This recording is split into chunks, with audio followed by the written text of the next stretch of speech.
on the cloud. All right. So there I have two different plans today, plan A and plan B. You're driving. So there's a little hour and a half total of the videos, but it's because the first one is all about a phenology wheel and how to create one, how to come up with the ideas, how to design it. The second one is just a little bit of a demo of how I did mine. And it's, you've done these things over and over again with watercolor, color pencil, marker, whatever. So my question is this: would you rather take the design I created and just create that today? Or do you want to go through the design process and have a blank page? And how do we fill up a blank page out of thin air? Either or, and ultimately it would be both, because if we'd go through the design process and you create your own, you can always go color it and watch the video I did of coloring it. So I'm going to let you two talk amongst yourself while I have a bite of my lunch, and then you can tell me. I came up with an idea I'd like to do for my weeping cherry tree up front, just doing the weeping cherry tree over the 4 seasons and keep it kind of simple. But I have the pictures of it and I can go look at it if I need to. And, I thought that would just be fun. And if I want later, if I have time, if I want to incorporate, the birds that use it, I could potentially do that. But for me, it would be, drawing the circle and getting the quadrants. And then I'm probably going to use color pencil and maybe a little watercolor and ink. I'll see. But I wanted to do it in color pencil. So that kind of was my thought. But so for me, it would be, I guess, going through the design process. And then I would be using that to apply it to my weeping cherry tree. But I'm open. So Sherry, what would you like to do? Yeah, that's fine with me. I don't have any preference, so that's fine. Yeah. I think it would probably be beneficial just to kind of find new ways to come up with stuff on your own by learning through my design process. Then, you can apply what parts work for you or not, and then do your own thing. So yeah, your wheel looked really cool. Thanks. Took a look at that. That was really beautiful, as usual. And thank you for your help with the questions I had before I started that one. Yeah, sorry, it wasn't more help, but yeah, good. No, that was a lot. And it pointed me to the resources that I found. So it was great. Okay, so let's just dive into the first video. Let me go. It's always an ordeal. Think about what you're doing. You're gonna look at something online. That right there. All right, now. Oops, there we go. Now, share screen. I want. Is it that one? No. Oh my goodness. Oh, there it is. Okay. And then I have to find the volume thing because it always wants to have me tell it to share the sound. That is the weirdest feature. It's like, why would you, if you're going to share your screen, why would you not want it to share the sound? Come on. All right.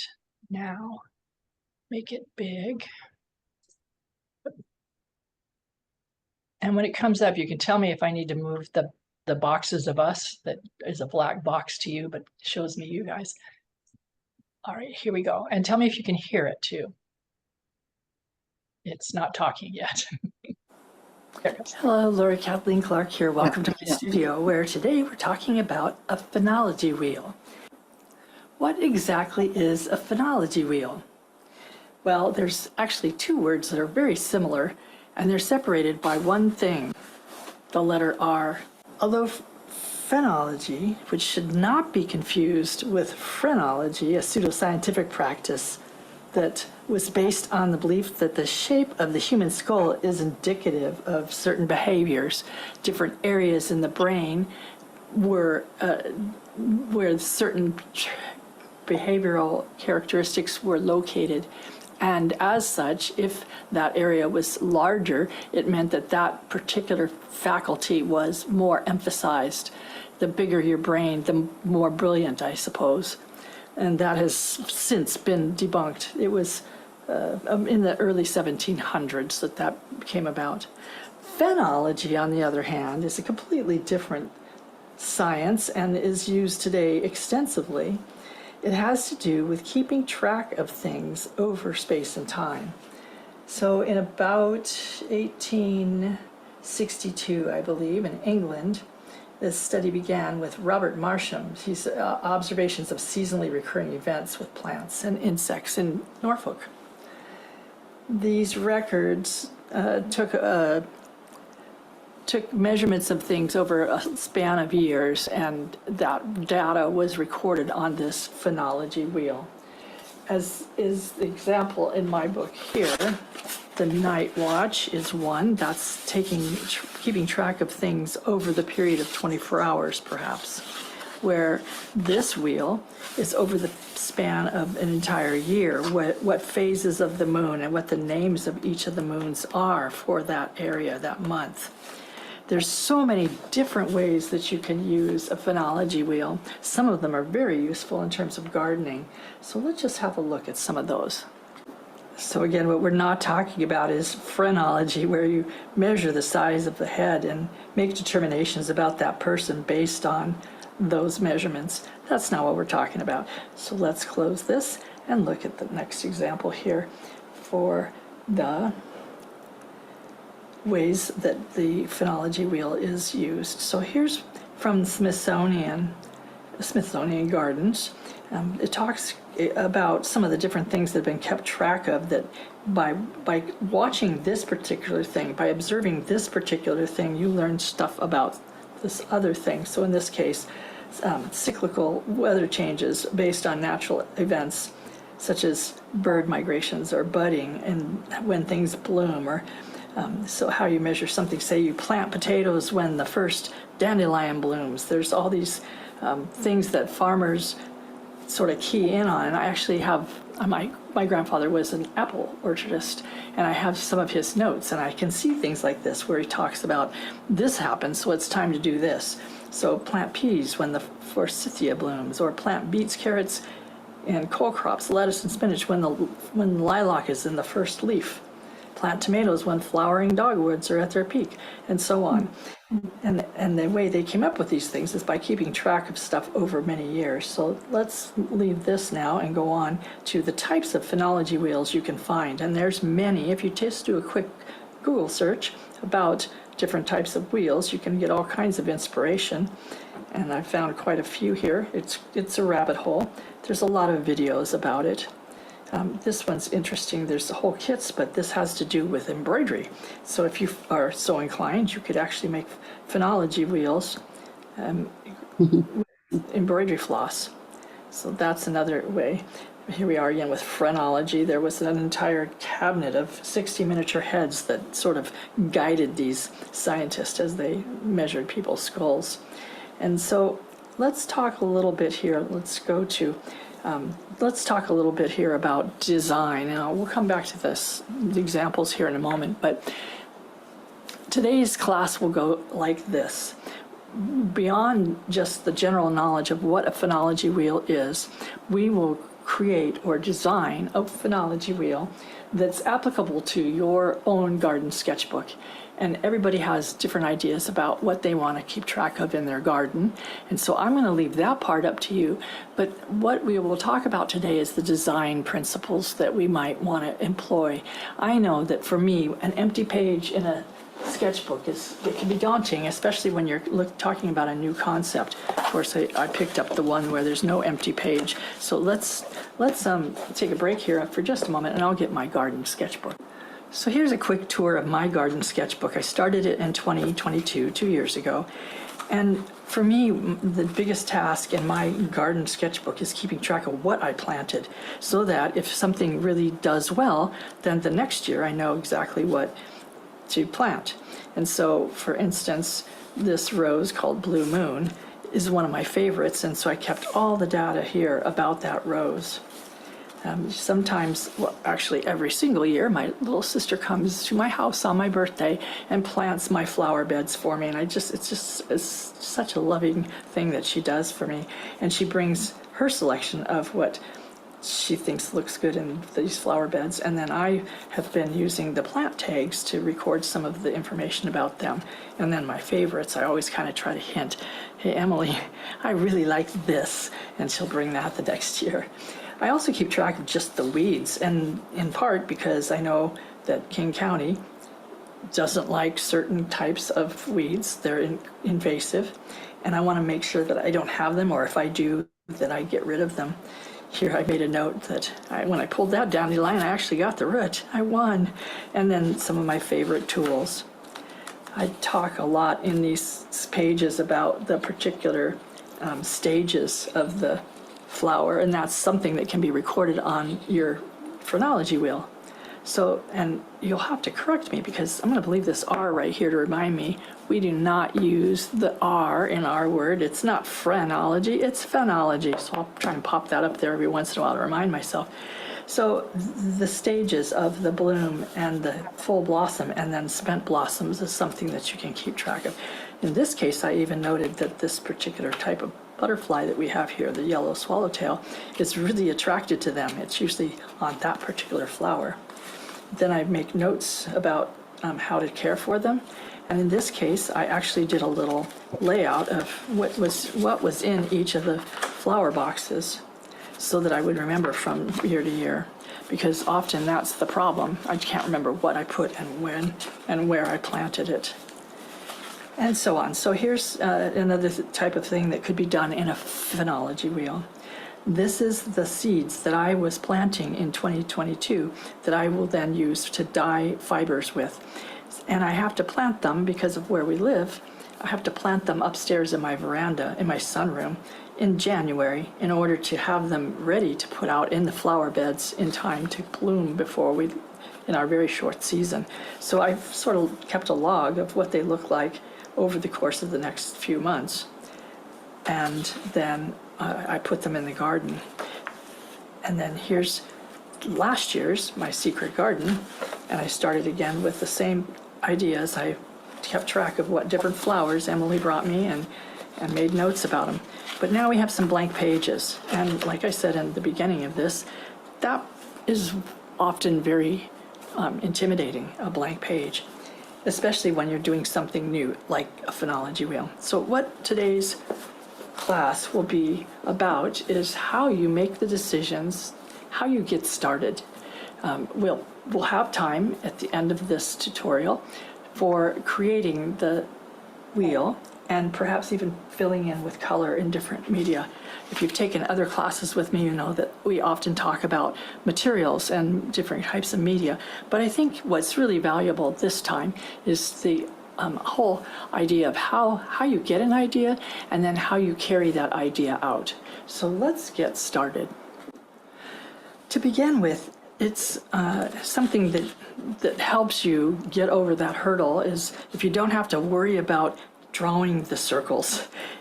So tools like some of the circle templates or a compass are really useful.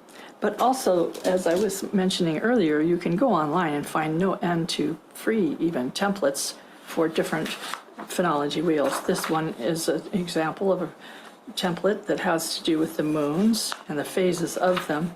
This is a template for how to observe something over the course of a day. Say you have something that's opening very quickly, a flower, you could maybe look at how it looks periodically throughout the day.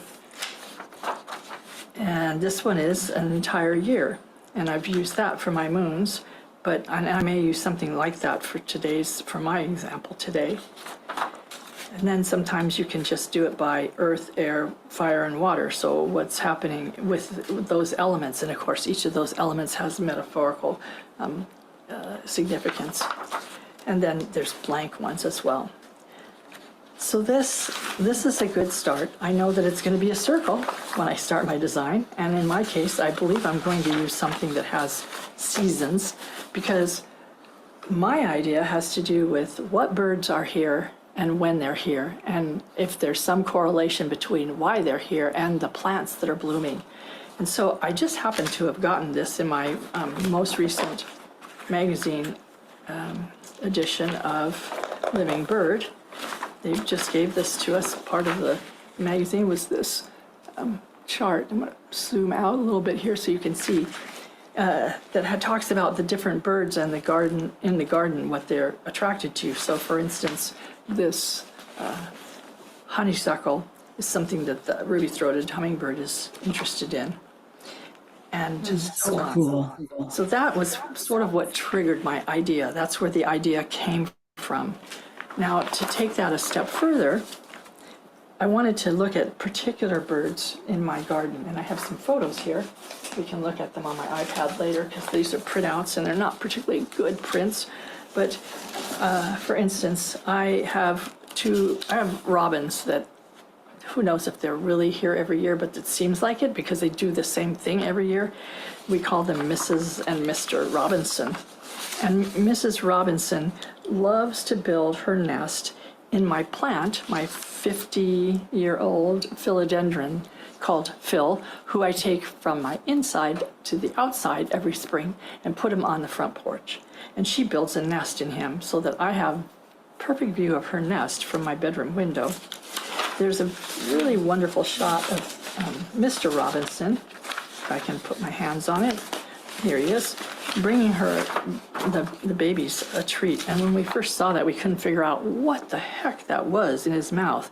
But it turned out to be a somewhat deflated salmonberry. And so here's what sort of triggered the idea. Now I have something to put in the spring section of my phenology wheel.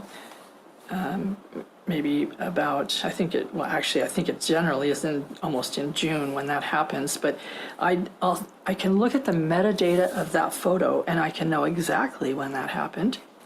And then I can place that within that area in my wheel, along with the salmonberry. So that's sort of triggered the idea, well, what about my pileated woodpecker is here all year round? Some of these birds are here all year round. A red-winged blackbird, maybe, they're probably more active at a certain time of year. Flickers, when, I know that they start sounding like gunfire on my tin roof in my log home at a certain time of year. I know that the bluebirds are only here very briefly, and I go over to Eastern Washington to see them. This is not a great picture, but the varied thrush is one of my favorites. It's so brilliantly colored, this rusty orange and black, and the patterns on it. He shows up in the winter on the snow foraging for things. And so I'll want to know what that is that he's eating or looking for. It's not always a plant, it's often a bug. This Western tanager, they look like flying paint pots to me. They're just absolutely beautiful. We don't have a lot of colorful birds here, but this one certainly is. And they show up at a certain time of year. Then of all the grosbeaks, I love the bright, brilliant yellow of the evening grosbeak. And we have black-headed grosbeaks. So with that in mind, so now I have the components, and I want to talk about in my design series, what is it that I want to have be the main focus? Is it the plant or the bird? And in this case, I really think what it is it's the plants. So I need to know what it is that they do. So I'm just to stop for a second and see, with the idea that you already are sort of generating, what's gelling for you? Is it, and what do you think the focus would be? Even though there might be more components, what is going to be the focus of your wheel? And then kind of hold that thought, because you'll want, as you design, you want to use different devices to make that come forward. So have that start to come about in your head. I know for you, Catherine, it's that tree. Okay. And then Sherry, you're gelling still, right? Yeah, we have, we watch birds, so I'm kind of thinking maybe it's definitely cyclical. So, Yeah. and the quail, they have like their patterns, and then they show up with their babies and stuff. So maybe it'll even be specifically the quail. And the nests and the eggs are so cool for them. Yeah. That would be awesome. Yeah. So That'd be awesome. And that would be a great feature in the center or on spring or whenever it happens there. So, okay. All right. So we'll go forward. Is it when they bloom, or is it when the leaf emerges, or is it you know, is it in the winter, it's the only thing left? What is it that's attracting these birds? And sometimes it's not birds, sometimes it's butterflies. You know, the birds and the butterflies and things will be more secondary, but it's about the plants. And to keep it even more focused, I'm gonna look at the native plants. What is here already? Because if there's a migratory thing happening, they're not coming because Emily went to Lowe's and brought me that petunia. They're coming because they know that this particular plant's going to be prevalent in this area at this time, or whatever it is that forces a bird to migrate. So now, how do I get some of that information? Well, first of all, I have a good friend who's Thank you, brilliant Catherine. with these things and part of the Audubon Society, and I can go ask her. But aside from that, I can go and find these things on the Audubon's website. So let's just pull that up real quick here. Let's see here. Oops. So if you go to Audubon's website and look up their native plant database, you can actually search your area. I put in my zip code and then I hit search, and it came back with the results of all the plants that are native, but it also tells you what birds like that plant. And so it made this list for me. It's six pages long, and it has a lot of the plants that I have here. Some of them I don't have, but I have a big leaf maple, for instance, and it tells me which birds like that. Now, that one talks about what it produces and where it can grow and everything, and then it tells you where to go get it. But if you find something like, for instance, let's just go find that salmonberry. Here we go. Here's the salmonberry. So it talks about it, and when it produces those flowers in early spring to early summer, and then the fruit that looks like a big orange or red raspberry comes about late summer to early autumn. Now, Mr. Robinson had one in his mouth, and I think I think that timing might be a little off, because I believe that was in July that he had that in his mouth. And of course, when I pulled this up, this has not got that particular bird, but let's just grab any one. Let's take Salao, and let's look at the crows and jays. Now you have a full database of the different types of crows, and we know our jays are the Steller's jay, and you can pull that bird up, and it tells you at a glance, tells you a little bit about it, but it also talks about the migration. And in this case, it says that it's pretty much all season long, which I actually know. But there's some birds that you can come up with in here. Let's just go back to this. Let's take the grosbeaks, for instance, and the black-headed. Let's see what it says for that one. I believe that one's here year-round. Oh, no, it actually does come in. It's dependent on the breeding season. So it tells when it begins to appear, late spring and early in the fall. They begin to appear from nesting as early as mid-July, which is exactly right. I have them right now. So all this is great reference material. These photos are not copyright free, so if you are going to use them, do not put them on Instagram afterwards or use them where they're going to be seen publicly, because really ethically you're not to use them. So that is why I happen to have had some in my own database, some photos that I took, but you can get them from Unsplash or any copyright free site. So there's where I gathered from, and oh, by the way, they point you towards, let's see if I can find it here, the Native Plant Society. I think that's where this came from. So the Native Plant Society has local chapters. Here, we'll go back where I was a minute ago. And so right here, see what's nearby, and it should come up. It's not, but it does lead you directly to this local.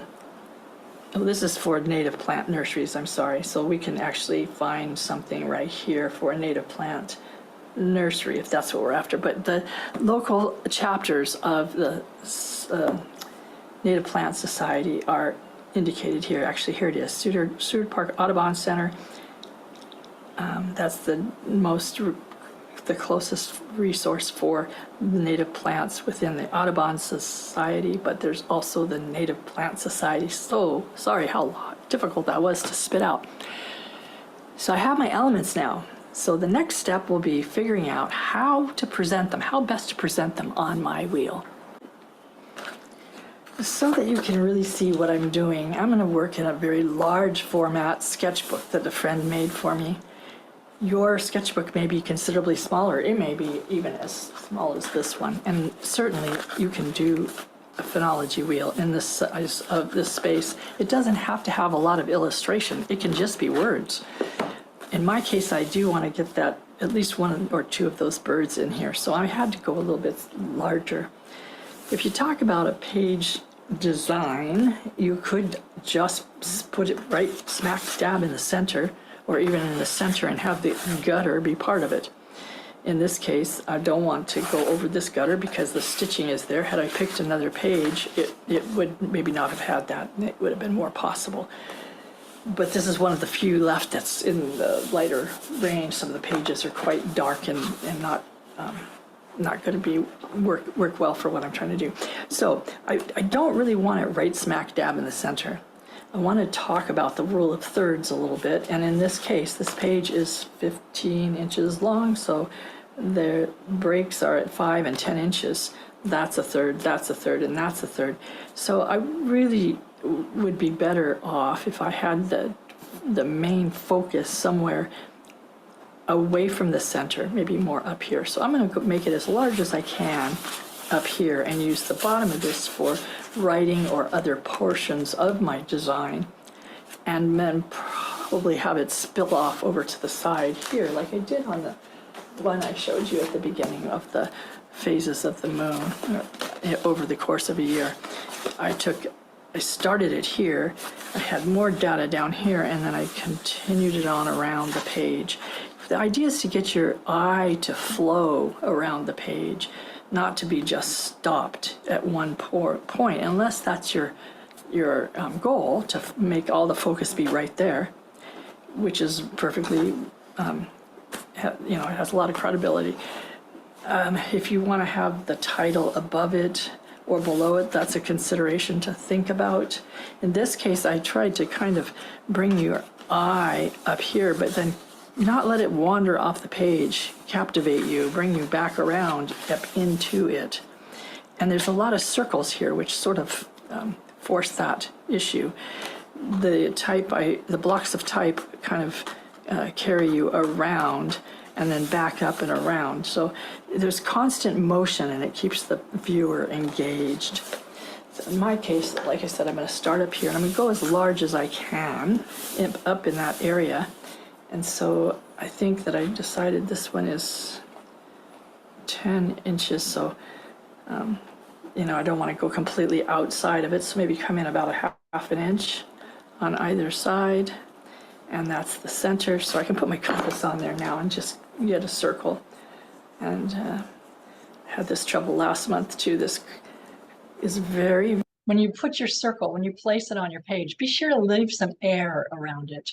If we're going to put a lot of stuff in these circles, and that's already going to add complexity, but if you start moving your edges out to the very edge, then you create tangents and do all sorts of things that frustrate the viewer. So be sure to leave at least a half an inch if you're working on a page this big, even an inch maybe, just to give it some breathing room.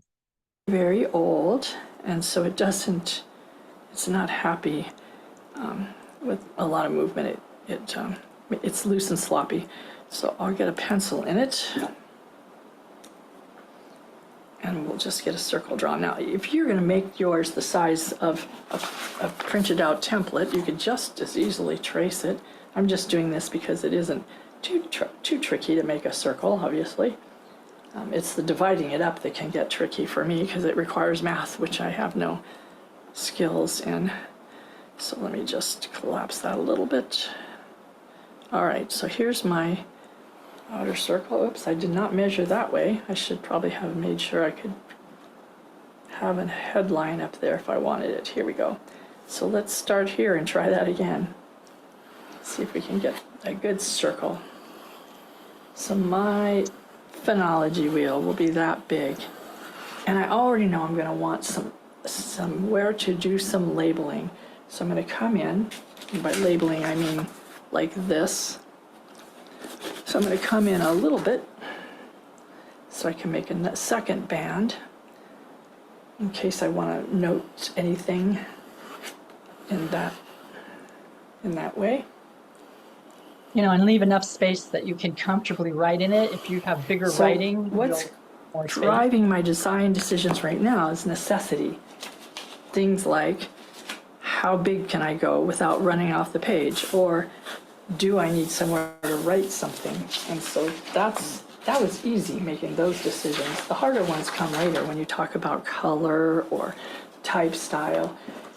And so much of that is very personal. I'm looking for some of the other examples here of the wheels, just to see if there's anything else I might want to note. And I do want to have the seasons, and so maybe that band is good for that. And then I think I do want to have the months. I want space to write the months. And this would only be applicable if that's the kind of thing you're tracking. You may have it for, yours might be for 24 hours or just one season. Sometimes phenology wheels are made over a topic about one thing, like one plant and all the different phases of that one plant. Like, what it did in January, February, March, etc., and who came to visit it, what bird, what bug, what the flower looked like. That would be a great way to create a phenology wheel. So there's the basics. I do think I might want a smaller circle in the center. I'm not sure what for yet, so I'm going to just do it lightly. And when I get done with this part, I'm going to stop it and let you guys get your wheel set up. Pointy part. Now it's got a hole. But let's collapse this a little bit. Just a small little circle in the center, I think. Like that, perhaps, and I can always erase it if I change my mind. So now that's sort of let me know what size things need to be. Now, I had already printed these guys out, and that's a pretty big bird for this size wheel. So I'll probably make him smaller. And I don't necessarily have to trace him and then transfer him on. I could do him freehand. But if it reduces the pressure on you and helps you get through the design phase quicker, then print them out the size you think you want then. And then this is where a light table would come in handy. You could put him then on, in the right size, on the light table, trace him, and then transfer him on. And just having the pieces on tracing paper will help you move things around. Now, before I can do that, I need to know who's going to go where, which bird and how many and where they're going to go. And so I have to look for things that will appear seasonally. The only two I know that are far enough apart that they're not going to be on top of one another would be the varied thrush. I'm looking for the varied thrush here, and the robin. The varied thrush would be up in the winter area. This robin probably spring, and then midsummer the western tanager or the grosbeak or both. The idea being, that these are sort of secondary, these birds, and the plants are going to be the primary focus. So I'm going to want to pick maybe 3, and then because any more than that's going to start filling up the space too quickly. 4 if I wanted to do a seasonal thing. However, it's not really going to split that way because I don't have somebody in the early spring, really. I guess maybe fudge the varied thrush that way to January, February, and then put the grosbeak or the tanager in late summer and the robin in early summer. 3s, 5s, 7s are typically more interesting and dynamic in a design than the even numbers. So I think I'll stay away from 4. I'll find 3 birds and get them sized correctly. And then the next step would be to figure out where to put the plants. For instance, I would probably want to put the swordtail fern or the swordtail fern in the early spring because that's when I trim them back, and then shortly after that they start to uncurl. Some of the berries are later. The blackberries are in August, and then some of the cones and things will be in the winter. Ideally, I'd like to figure out one plant for each month to feature. And maybe they aren't going to have something that is characteristic of that month, but I can at least get them in the right season on here. So that's how I will proceed. This is going to be your project and your design ideas and notions. So the next step for you would be to collect all your materials. If you've already collected them, get them traced and transferred and ready to place onto your wheel so that we can get the wheel ready to color at the as part of this class. Okay, I'm going to stop it here because the next phase, I just show you how I narrowed things down and narrowed things down. It's a long, slow process. It doesn't happen, you know, bam, unless you really have been thinking about it for a couple of days. And then I found that once I had my general idea. I knew what things I needed to label. I knew how it was going to be seasonal, and so I needed a whole year's worth of stuff. And then went off and printed things the right size. Realized very quickly 12 plants were not going to happen in that space, and got it down to 7, actually 6.5, sort of. And then I traced them, but I cut them all apart. That way I'm still not nailed down. I can move them all over the place until I figure out exactly where they look best. So I want to give you some time while I go turn a dye pot off to get your, yeah. So typically, I guess you assume that January is in the 12 o'clock position for these kinds of wheels. You know, that's a very good question. I just automatically did that, but who's to say you have to? You know, you can turn it. And do you typically also like put some kind of dividers in, you know, for the four seasons? Or it depends. And in this case, I don't think I really did, but I'm going to show you one real quick that I'm working on right now. I'm going to stop the share because I'm not sure you can going to see it in this little window. Come back there. So this one is huge, and it's on a full, almost, well, a quarter sheet anyway of watercolor paper. And what it's all marked up. You can see all kinds of divisions, and it's because I'm making ink out of my dye pots, and I'm going to start adding the different shades of each thing I'm working on in the month that I'm working on it, and then draw the plant it came from. So I needed a lot of divisions, but in the one in my book that we did, I think, pretty sure I never did divide it up because it really wasn't, you know, some of the images were bigger and some were smaller, and it just kind of got free form.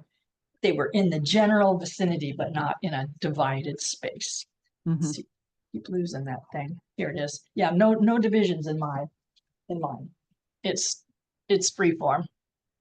Okay. All right, so you could probably at least get your circles drawn and start coming up with some of your ideas. I'll go turn that dye pot off, and when I come back, you could probably work while I'm showing the next step. It's just about how I, you know, fiddled around and figured out, okay, this guy has to go here because that picture's not going to fit in any other place. So, and stuff like that. And Lori, so your dyes, so I think of dye as dyeing fibers, but you're actually making dye that you can use on paper, like with a pen? So my dyes, after like right now I've got those the chamomile blossoms are in a pot in water, and I bring them almost to boiling, but if you boil them, then they go brown. So you have to keep watching it really close so it doesn't boil. And then it sits for a couple hours, and then I'll do it again tonight, and then I'll turn it off overnight. And by tomorrow, it'll be stewed enough that there's color in there, good color. Then I push it through a sieve and get all the live material out of it. Now I just have liquid. Then I put the mordanted fibers that I mordant them so they'll suck up color. I'll get them wet and put them in the pot and go through that whole process again. Heat it almost to boiling, let it cool, heat it in, and that'll get them all good and dyed. That pot's good maybe 1 or 2 more times. Then I add some other substance in, like iron or something, and it makes it darker. It turns it green or whatever it's going to do. I change the pH.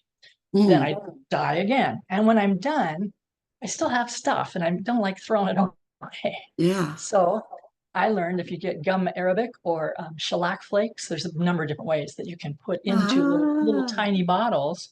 You can preserve it, thicken it, I can make Oh, it into a wow. paste if I want, so I could stamp with it.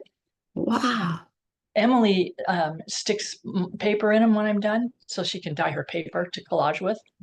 I mean, it's a That's shame to so waste cool. it. Yeah, Maya That's so Serrata cool. taught a class on making your own watercolor pigments with natural Did she? items and Ah, stuff. So that was interesting. Some were Yeah. more successful than others, but yeah. yeah, similar kinds of things where you had to add the gum arabic or, you know, whatever you were going to do to make sure it, you know, got stabilized Got a and stuff. binder to it. Yeah. And then if you leave it alone too long, it gets moldy, you know. Yes, I'm finding that because I pour it in canning jars and stick it in the Mhm. outdoor refrigerator, and some of them have lovely little things growing. But the other property of these is they aren't like regular paint. So you're not going to get your full on color the first Mm, swatch. It's mm. 6 swatches, maybe six swashes of the color before you really get the color that you saw, like this. You know, this color Oh, this is deep and dark and beautiful, but that's not yeah. what comes out of the paint bottle. But it eventually gets there. The other two things are they are pretty fugitive. You know, I don't know if sitting in the sun, Oh, they'll even be there tomorrow. oh, And sometimes they shift color overnight magically, or the paper has a different pH and it changes. They're not as stable. That's why we buy paint and spend a lot of oh, money because somebody made them oh. stable. That's But interesting. But you can use them obviously at the paintbrush, but then is it thick enough to put it in a pen too? Like, yes, because I filtered all that stuff out. Yeah, wow, I that is know. so cool. I've Oh, never heard of anybody doing that step. That's oh, there's cool. whole Well, books on it. There's lots we'll of books let on you it. go check your pot so it doesn't Yes. spoil. I'm gonna go do that before I ruin it. Yes. And I need shoes on my feet. What did I do with them? There they are. I fell again the other day. All right back.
Okay. The other thing to think about when you're drawing your start with pencil. I tend to make lots of mistakes. The compass will all of a sudden go spinning out of control, and my lines are all wonky. And then I would go to something that's water resistant. If you plan to use watercolor, make sure your lines aren't gonna smear later. I was gonna show you I did rose petals the other day, and I got this weird color, sort of mauve. It's Oh, not very well, but it's sort of a light mauve gray from rose petals. oh, that's pretty. And then this pink was avocado skin and pit. Oh, here, Yeah, put it in the sunlight a little more. yeah. Let's see. No. Let's see. I think what if I turn? Make you seasick here. Oh, hey, that might There. work. Yeah. Let's see now. Oh, oh, that's pretty. It's like dusty rose colored, Yeah. and it's variegated because I I would put parts of it in, let it soak, then add a little more and a little more. So some of them only had a little bit of soaking and some parts had more. I did that with this one, those stupid little cedar things that I have to sweep up every day, those little cedars. I don't know what they are. They're not pine cones, but they come off the cedar tree and they're everywhere. I hate them. But look at Oh, that's this beautiful. is variegated because I again dipped it before and after adding iron. But That's so pretty. yeah, so there's a lot you can do. Let's see, what was this one? This It was is fun pomegranate. to dye. That day Oh, I yeah. dyed with you, I didn't realize Yeah. I'd enjoy it so much. It is fun. Yes, it is. This one was yesterday. This was cinquefoil, the invasive weed in my garden. A very pale, beautiful yellow, very clear yellow. Oh, That was a surprise. yeah, And we don't like that stuff. It gets in my no, lake. It's cinquefoil is terrible. really bad. And Yeah. then tansy, which is invasive. Oh, hello, Mr. Flicker. That's funny. Tansy's a beautiful yellow, but horses eat it and they get really sick. Oh, So you have to, King County doesn't like it. So if I see it somewhere, I go and pull it and use the flowers. interesting. So anyway, it's a rabbit hole and I'm so addicted. I cannot stop. Yeah, well, it's beautiful. I mean, Lori, the things you do, like I said in that one text or email or whatever it was, I mean, I look at your stuff, the things that you posted that you're coming across as you clean out, and I Yeah. think she should have like an exhibit in an art gallery. I mean, I'm like, let me get the Nevada art. The one here, I'm like, I should just tell them about you so that they can do an exhibit. You have such a breadth of Well, some of the galleries won't take some of the stuff because they don't consider it fine art. It's mixed media. So well, I but had you to- know, I have a pretty cool art museum because they really are progressive because of Burning Man. They really are open to having things like that one piece that you did that was like from the Book of Prayer. oh yeah, And the they had women the at the little tomb. metal pieces. That Oh kind yeah, of oh stuff yeah. is Yeah. so cool. And that one really was the one that was like, gosh, It's just she's got such a breadth of expertise too over the mediums that you can use. I was like, okay. but this my art museum does have stuff like that in it. One of the exhibits that was the coolest one I've seen lately, someone did this isn't out of the crazy world of some of the things that they use, to create with, but this lady, she'd taken photographs thinking when we were kids, and she created those exact small miniature paintings that if you could not tell that it wasn't a photograph. I Huh. mean, and tiny. So think of the size of a picture. Wow. And you couldn't tell that it wasn't a photograph. Wow. I mean, but that's kind of outside the box kind of Mhm. artwork they have there. They have like Aboriginal art from Australia. It's Oh, pretty fun. interesting. Yeah, so seeing your prayer thing, it inspired me. It made me think of the things they have there. Oh, thank you. I'll have to start looking for other venues probably. I Mhm. did take it with me to the art walk this last Thursday. Oh, Let me Yeah, and lots of people, it makes a big conversation. But it's not something somebody wants for their home necessarily. So anyway, so Well, let me just play the last little bit of this one because it just shows you how I kept moving stuff around, and it'll be part of your own design process too while you're thinking about and executing your own. Let's see here. So we were here.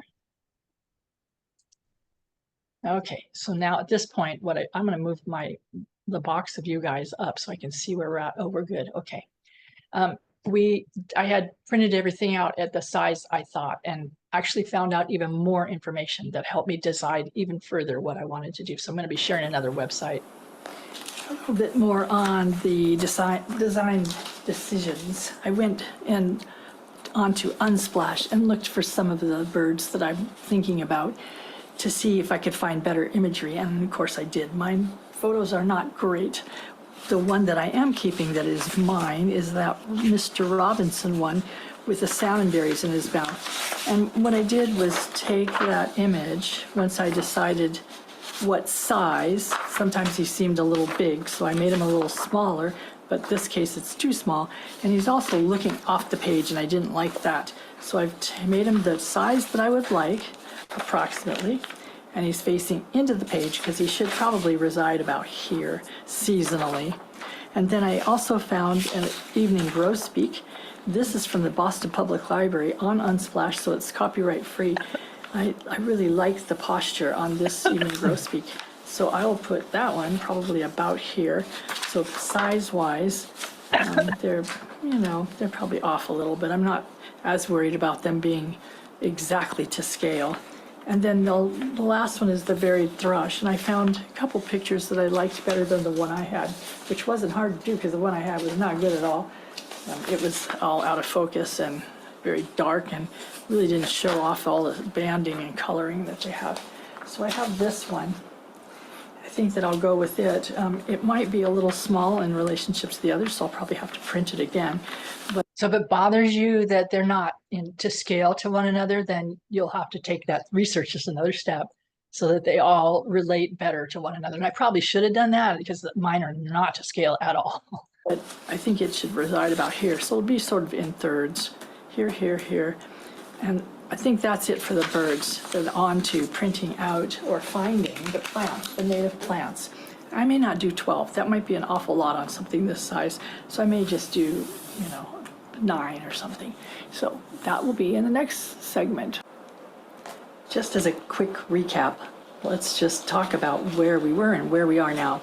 I started off with this little template, and mine's going to be on a sort of a seasonal setup here with different plants that appear at different times of the year or do something at different times of the year, such as create berries or bloom or create seeds that might interest a bird, in particular certain birds that I see in my yard that I quite enjoy.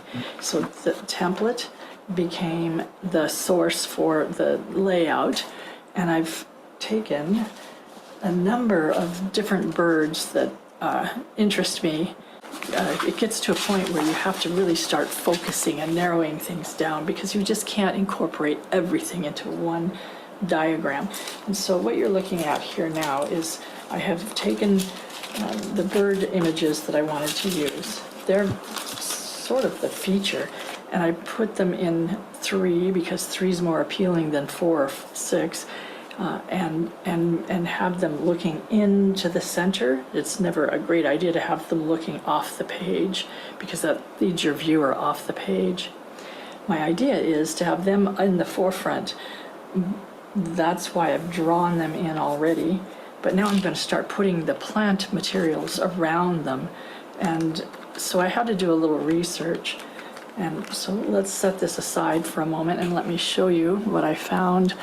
There's a wonderful website that has it's native plants of the Pacific Northwest, and so you can search for a particular plant and say, for instance, the big leaf maple, and then you can scroll down and see that it has a section even for the phenology, meaning it talks about the bloom period, and in this case it blooms from March to June before the leaves appear. And then the samaras ripen from September to October, and then are dispersed by wind throughout October through January. So that gives you several different times that you could place that maple in your wheel, phenologically, if that's a word. But the other thing is it has use by wildlife, and it talks about who eats it. And in this case, the seeds, buds, and flowers are a favorite food of many small animals and birds. Douglas squirrels will catch the seeds. Flower clusters are often found on the ground after they've been nibbled on by squirrels. And then deer and small mammals eat seeds and saplings. So I've gone and done the research for the plants that I would like to feature. The other one I looked at is the red elderberry. And in this case, its phenology is, it blooms between April and July, but the fruit ripens from July to August. So I have a couple different times I can put it in my wheel. The Pacific dogwood, oops, that one's not gonna come up. Here we go. Snowberry is another one I'd like to incorporate. And again, the phenology and when the animals come for it and what they like off of it. So on that site, when you scroll down, there's actually a label, phenology. It gives you all that information. So what a Okay. find, what a find. Yeah. So between that and the Audubon one that gives you the plants in your zip code that are native, and then tells you what comes to it, and then this, and then, oh, and then you can click on the bird and it tells you the migratory pattern. And then this, between all of it, if you haven't carefully observed it out back, it's right here. So, And what's that website? so it's the native plants of Pacific PNW. Wait, let me back it up a little bit because it was on there. Oh, it's in Padlet too, but let's see. It's Oh, native- then I can I think see. it's I can Native look it up Plants there. That's PNW. fine. Oops, I almost I'm pretty sure it's Native Plants PNW PNW.com. or .com. Yeah. Okay, so I'm gonna go just a little bit further. We're so close to the end of this. Let's just Go ahead. run it. Let's just run it. Let's see. Ripen from September to October, and then are dispersed. I've gone and done the research for the plants that I would like to feature website. Trying to get And I'll farther link ahead. in Okay. the Western red cedar. That's going to go up here, and I looked it up, and that it's appropriate from a timing perspective. Then the snowberry is another one that the varied thrush likes, but so do other birds. So that's, and the time period for that is winter, the one that I'm interested in. It does different things at different times of the year, but for now, let's put the snowberry up there. The dogwood that I have blooms pretty early in the year, although mine just bloomed again, and here it is July. But then I wanted to put in the salmonberry by the robin, who would bring salmon berries to the nesting little birds. So there's salmonberry there, and then I figured that Oregon grape could go up in this space up here, up in here, and then this is the red elderberry. So that's the plant materials that I'm going to use. And that's But not I wanted 12. to fill the center, and I think I'm just going to put that big leaf maple, which I've now just placed. I had it here, but the big leaf maple will probably go in the center. Now, one more thing that I found in my rabbit hole of research is that you can find all kinds of information in the bird magazines like Audubon or Living Bird, or even Bellevue Botanical Gardens, for instance, has information. But this is from the Audubon magazine this spring, and it talks about the different bugs that the birds like. And by having those bugs nearby, of course, you might have more birds. So here's some of them. Midges. Because we live near the river, there are midges for me, but they're more down below by the river, and so that would not necessarily apply to the birds up here on my lot, which is 80 feet above the river. The proximity is close enough, however, that those birds could just fly up here very easily.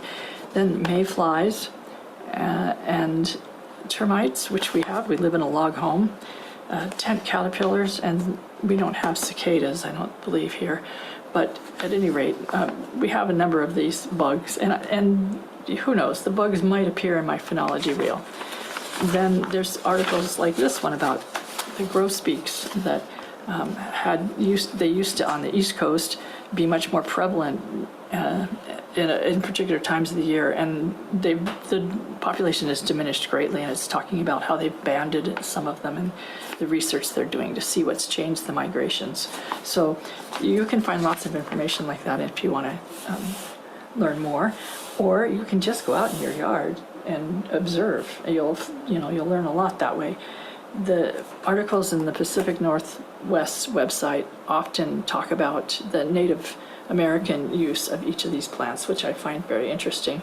And the reason I've chosen the native plants as opposed to the ones that I go to the nursery and buy is these, they have a greater propensity for attracting the birds that I'm talking about, I think, than the ones that you bring in from the nursery. because the birds, although they may like them where those plants naturally habit, they certainly doesn't mean it's going to change its migration period because you bought one of them for the nursery. So, all right, so we're ready now to roll. I'm going to just quickly show you how I'm transferring my images. You could just do them freehand. That's totally fine. In some cases, I might as well have, because my little drawings aren't very much better than if I just sketched it in there. So I have this handy pencil that's very thick, no paper on it, and I can use that to scribble on the back. And then I'll just turn it over and transfer that. Once I get them all transferred, then I can make some determinations about how I want to proceed, whether I want to use watercolor or colored pencil or a marker. I think in this case, just for the sake of time, so that we can see this completed before the class ends, I'll probably use markers, because I have some watercolor markers, so I can use them as I would if I were watercoloring. Now, I just pulled out a pen that I have that I absolutely love, and I'm not sure where it came from, but it's a Pentel. It's 0.25, so it's a very fine tip ballpoint, and I've just found that it makes a really good transfer tool. It's, I believe, nearly out of ink. It used to write in hot pink, which was great because I could figure out where I'd already traced. Sometimes that's tricky. You have these black lines and you can't tell if you've already done them or not. And with the hot pink, it was easier to see.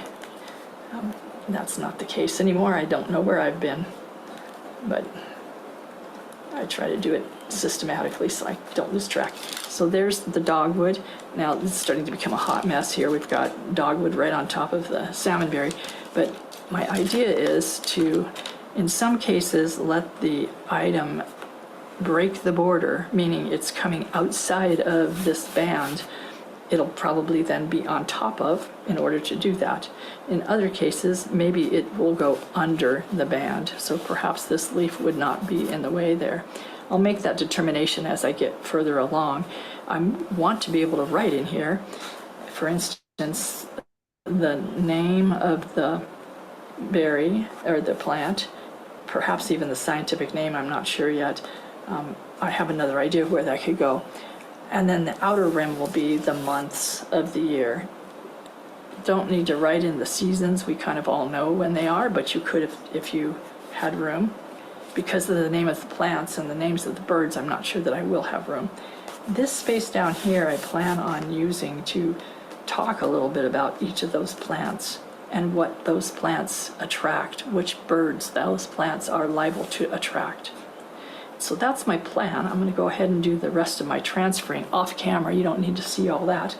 And then we can start talking about how to color it in. Lori, Okay, so before that's you the move from end. there, That one's the end. back to that. Oh, can you Oh, go that's back it. to that picture Oh. of your wheel? Oh, yes, let me get the picture itself. Because I'm wondering now, how did you use the rule of 3 to figure out that's where you wanted your circle, or did you? I did. I measured down on the page.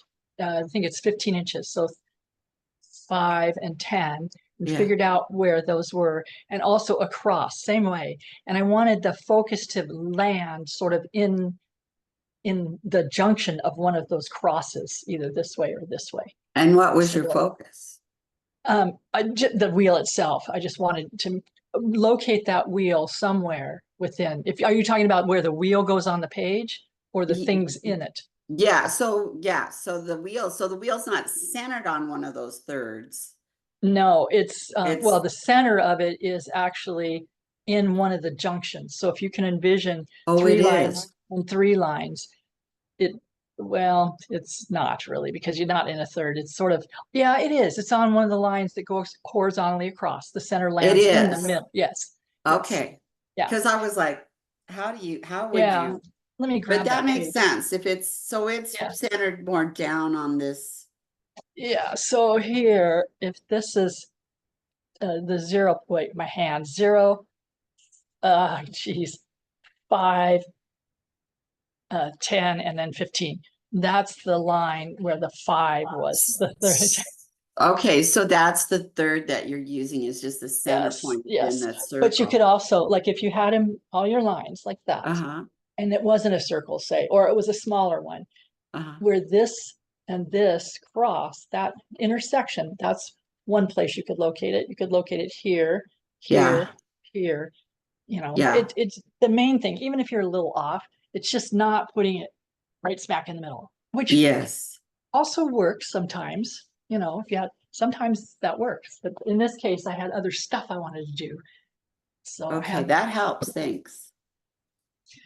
so that video is done, but there is a second one and it just goes on to show after I get all the inking done, then how did I decide what colors to put on the outer rim and what typeface to use? And then, okay, now I have all this space. I'm going to write down here some stuff. How do I divide that up? You know, so there's quite a bit more on it, but we're at 2:40. Well, we have almost a whole hour. So if you guys want to work for a little while and then we could show the rest or however you want to go, I'm good however you want to go. Yeah, I think what I decided to do is I'm gonna have the tree coming up from the bottom and then the branches coming out, and then I'll do, you know, like spring, summer, fall, winter, just showing the different things going on in the different branches with the leaves and the flowers and things like that.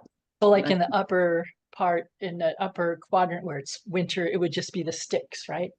Yeah, we could branch. do maybe some dead leaves and, you know, just some stuff like that. And then And then in the spring, it would have spring, I'll have all the flowers. blossoms. And then in the summer, it'll just be the full green. And then in the fall, you know, have it be the different color. That'd be perfect. Oh yeah, because fall it will change too. Yeah. That's awesome. So and that's quite circular. Yep.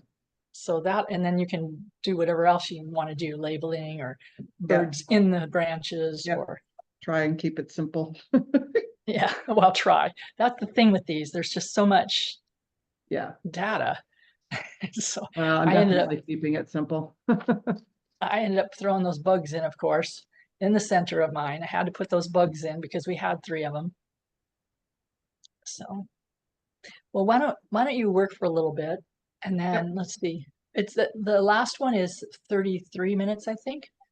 So if I started it at 2, we'd be great. And so you got like 20 minutes, almost 20 minutes. You could just start playing around. Mhm. And I'm gonna wind some yarn up. Lori, do you have a suggestion for a good compass? Like, No, because mine is from probably high school. I haven't bought one since, and that's why it's all floppy. Yeah. because because mine's just so cheap. And I looked online, but they had ones like yours, but did it work good at one time? Oh yeah, it was great at one time. It's just the screws are all threadbare. The little thing that has the pokey bit, no matter how much I tighten it, it slips up and I keep getting hurt on it. It's super 'Cause sharp. I just have, you know, cheap.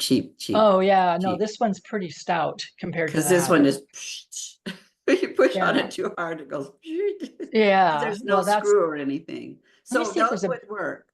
let me see what brand name is on that one, if it has one.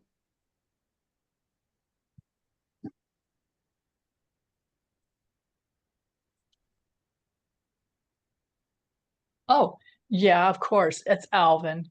They're well known for Alvin. very high quality drafting supplies. So this might not have been high school. It might have been when I got my degree in graphics. But it needs something. It needs to have the little, there's so many things that screw. There's like little knobs everywhere. And some of them are just completely threadbare.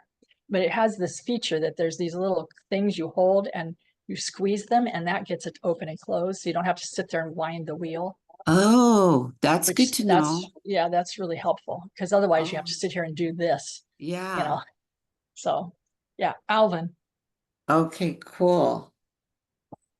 And is it the one where you put pencil lead in to do, or do you just put a pencil? It's got this little feature here, but it's got a screw that makes it bigger or smaller, so you can get it very small or pretty darn big. To put a pencil in. I mean, I could put my markers in there. It's pretty thick. Oh, that's cool.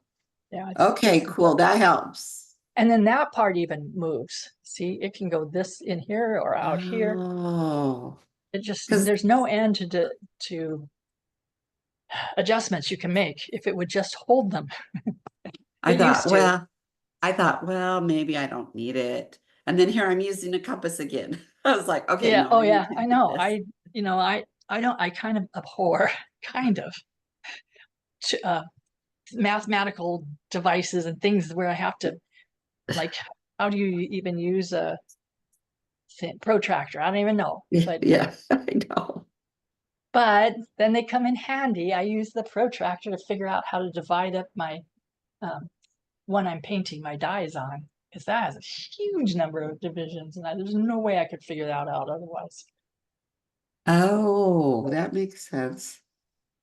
Yeah, I just laid the protractor down the middle and started making marks along the arc, and it worked. It's so interesting, our artist brains. They just are so different. I'm absolutely thrilled to have finally found a harp teacher online. I have a harp teacher anyway, and she's great, but the one online who's teaching how to read sheet music without naming the stupid notes. I look at the Oh. picture and I know where it is on my harp. I don't care what it is. Don't make me name it.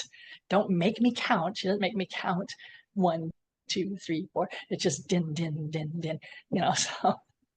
Oh, that's cool. I know because I It have, works. I realized later in life because of EJ, one of my sons, that I Yeah. actually have what they call dyscalculia. And because Oh, my teachers always say, well, she's like ahead of the class to understand the concept, but then she can't put it on the page. And it's because I transpose the numbers. So 23 is 32. So to do an equation, thinking it, my eyes see 32, 32 instead of 23, of course the answer is not going to come out right. no. And I No. didn't know that till, gosh, I was in my 40s. Right. Well, it's because I think they just didn't know a lot of this stuff. But then as No. we started having kids, that's when they discovered I had ADD, because my kid had it, Yeah. and they tested us both and they were like, well, duh. Yeah. So, Yeah, me too. I'm sure. I haven't been diagnosed, but I am sure I Right. probably, yeah. but now, That's pretty I easy to wished I figure would out. have known all the get arounds. They told him to stand up in class. That's fine, but stay within this little circle. Don't bother your classmates. Oh, they So used to that, send Eric with a note to the principal so that Mhm. I need this to be taken to Miss whoever she was, and they'd let him walk and then come back and he Perfect. gotten the wiggles out, right? But Yeah. I took that then when I went back to school, very late in life. I stood at the back of the classroom because I'm Oh, not an auditory learner, but if you're going to talk at me, at least let me stand yeah, and wiggle, and then it's going to yeah. go in a little better. Yeah, taking notes for me was the thing. To the Oh kinetic yeah, part of the taking kinetic notes. part. Yep. Yeah. I may never So look at them again, yes, exactly. but Yeah. it's the writing. Yes, yeah. And I'm sure there's neurological things that happen when you put something on a piece of paper too. But for me, that kinetic thing helped my brain kick in those areas. Yeah, Right. it's Yeah, that was really fascinating, helpful. isn't it? Yeah. That, and then I have a photographic memory. So if I'm going to write it, then now I see it. So now when I go take Oh, the test, I yes. can read off my Yeah. brain. Yeah. Yeah. Interesting. Huh. Okay. Well, So Sherry, you can look you can look the birds and the plants up, but maybe the Pacific Northwest site won't be very helpful for you. I'm sure there's chapters of the Native Plant Society in your area, though. I bet you they'll have a website too. Ours just happens to be really good. yeah, I'll have to look. I'm sure there's like because it's the Sierras. Yeah, duh. So Yeah, absolutely. That would yeah, definitely. I'm so sure they there'll have it. be plenty of stuff, I'm I sure. bet. And then the Audubon one, it's driven by zip codes, so you have no problem there. Oh, yes. Plug your I zip didn't code in and realize it'll, that Audubon site had so many cool things. And then not only that, but you can filter it. You don't have to have 6 pages of plants. You can tell it what birds you're interested in, and then it gives you a shorter list. Oh, that's good.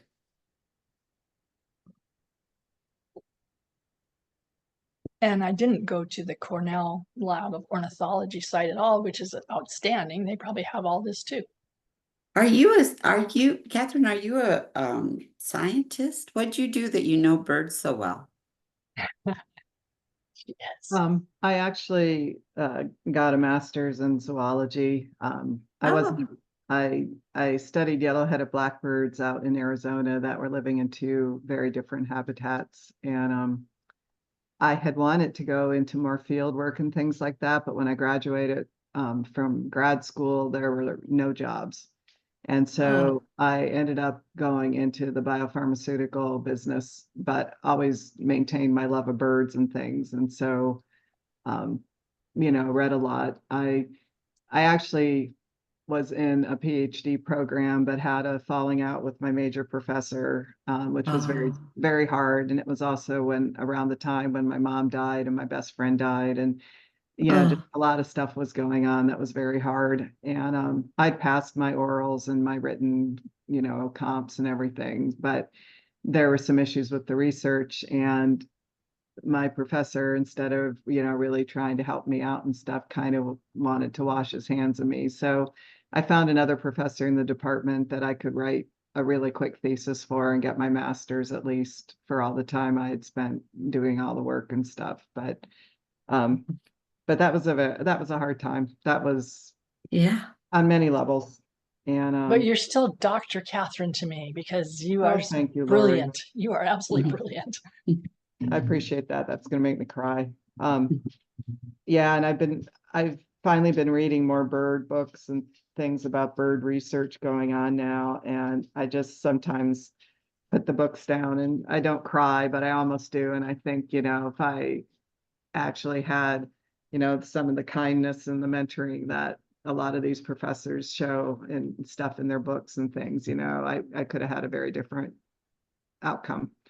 But I can still love my birds, and I definitely did a lot of art too. And I wish I had known about like scientific illustration and things like that. It was the last couple days before graduation at the University of Wisconsin-Madison, where I got my bachelor's, and I happened to go by the ornithology lab, and there was a woman in there doing these beautiful sketches of a great blue heron stuffed bird kind of thing, but she was sketching it. And she told me she had majored in scientific illustration. And I was like, oh, what's that? And then she was telling me, and that's when I went back to my room and cried, because it I was bet. dang it, I wish I had known about this and stuff.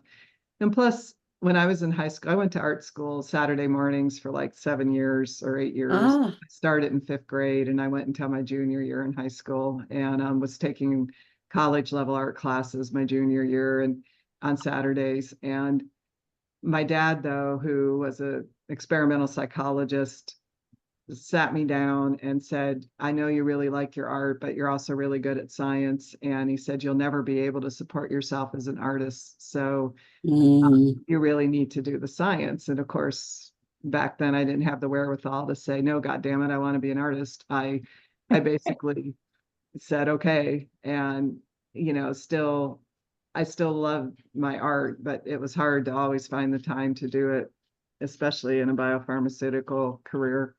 So I'm just really grateful to be able to be back to it now and stuff, just because I've really missed it. And yeah.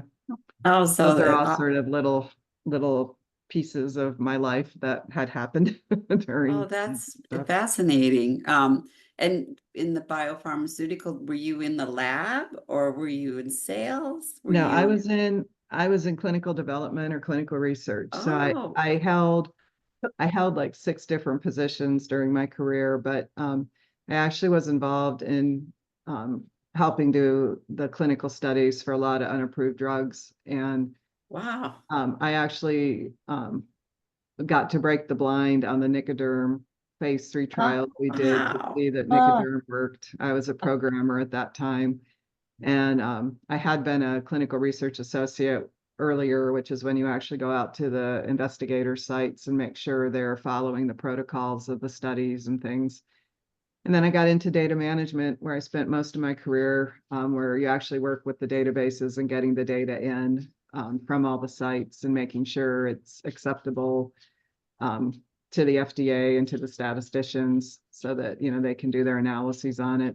And I did like project management, and I did a lot of consulting and, you know, just a bunch of different things. So Wow. I had a very enjoyable career in it, and learned a lot and had some great opportunities to travel and stuff, and, you know, met a lot of neat people. But yeah, but it, you know, I just tried to do more birding and things like that whenever I could. So Oh, but you know, it sounds, I was gonna say, even though you ended up on that path, it sounds like a pretty awesome path, actually. Yeah. yeah, I helped get quite a few things approved. I had a lot of people have careers in it where they never get anything approved because it's so hard. But I actually got to work on quite a few drugs that got approved, and you know, have made a difference for people. So I'm very grateful I got to do that. So yeah, Thank you for telling us about Yeah. that. That's fascinating. Thank you.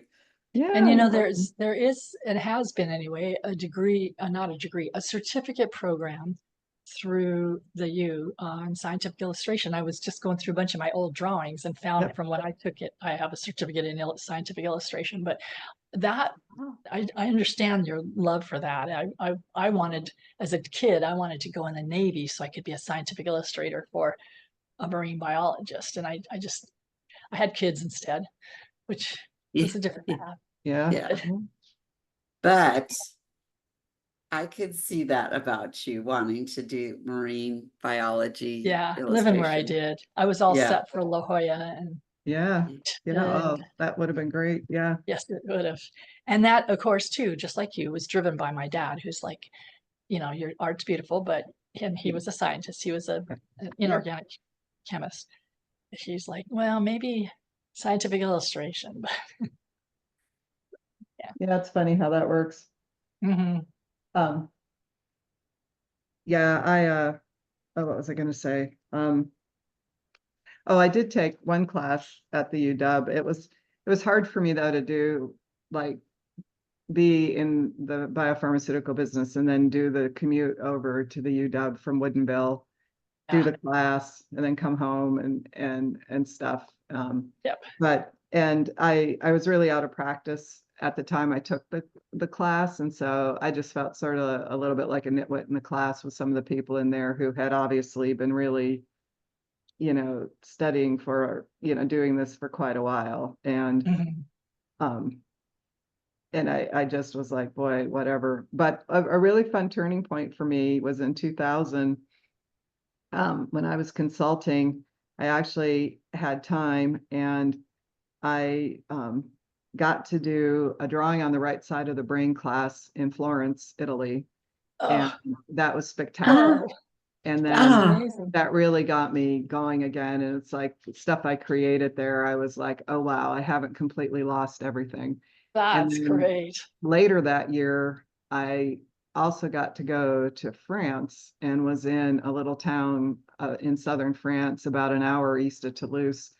And we had an opportunity there to do acrylic painting or writing or cooking. And you would sign up each morning for like which thing you wanted to do. And then you'd either go out to the sunflower fields or you'd go to Oh, man. you know, the market to do stuff. And if you did the cooking, you would, you know, cook for the class and stuff. And I had a blast doing that. I did a ton of paintings, and I did a lot of cooking. There was a woman from the California Culinary Academy there who was teaching, and there was one afternoon where I just got to sit with her and pick her brain, and we just had a great time. And you know, she was really good, and I loved cooking too. So for me, you know, it was just an amazing time. So it was Oh, how fun. a good rekindling of like, I can do stuff. And then the company I was working for had an art show, and people could bring their art. And so I brought some of my sunflower paintings and things I had done in France, and people actually bought them. And Oh, like, That's oh my great. God, you know, so Yeah. I kept I kept the $100 bill that I got for a couple Oh. of paintings for my first selling of paintings, and I That's still cool. have it. Oh, That's great. It was like, oh, this is so cool. People actually bought these, so. so such a cool catalyst back into your Yeah. dream. Yeah, so it was good. Oh, that's very cool. That's probably more than you ever wanted to know, but No, No, it's I not. love to I hear love people. it. I love the stories. I do too. I love stories. It's 3, so I think I'm going to run that last oh, one. okay, yeah, Okay. great. We'll just let it run in the Alrighty. background. You can continue to work. None of it's that important, but there's a few more design decisions I made. Let's see. So share screen. Wait, no, I remember now. I have to go turn the one I had on off. Escape. And pick the new one.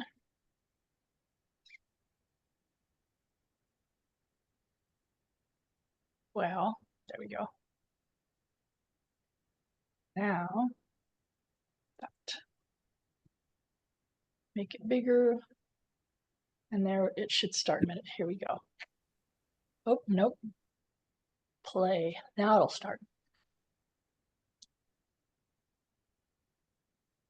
Okay, I know it's a little difficult to see from my scratching here, my chicken scratch, my bird scratch, as it were.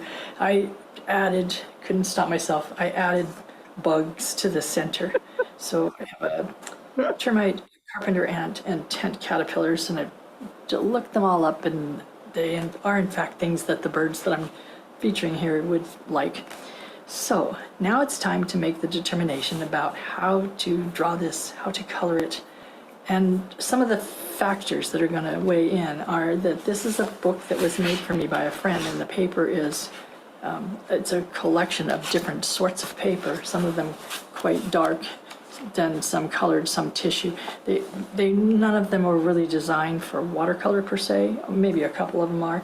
This is a very high quality paper, but I think it might be Stonehenge, but it's probably more for drawing, would lend itself best to pencil. But I think in this case, I might risk it. I don't want to put anything on here that's got a lot of water because it's going to buckle. I did use a watercolor and marker on the other side, and it has buckled somewhat. But I think that I'll go ahead and use this new to me set of markers. They're Faber-Castell markers that are watercolor, water soluble, and they're brush on one end and fine tip on the other. But first, because of the complexity of this and how much is going on, I think that the best thing to do to contain all the images is to do them in ink. And I have a couple, I have microns that I could use, of course, but I do have a very nice ink pen that I like that it's a platinum carbon ink pen that's got a nice nib on the end of it. And I think I'll just use that to ink things in. That way I can get it all inked in and then erase all this mess of pencil and graphite that's on here. Then the next consideration will be what I want to do with these outer rings and the lettering. And of course, I want to do that much more carefully.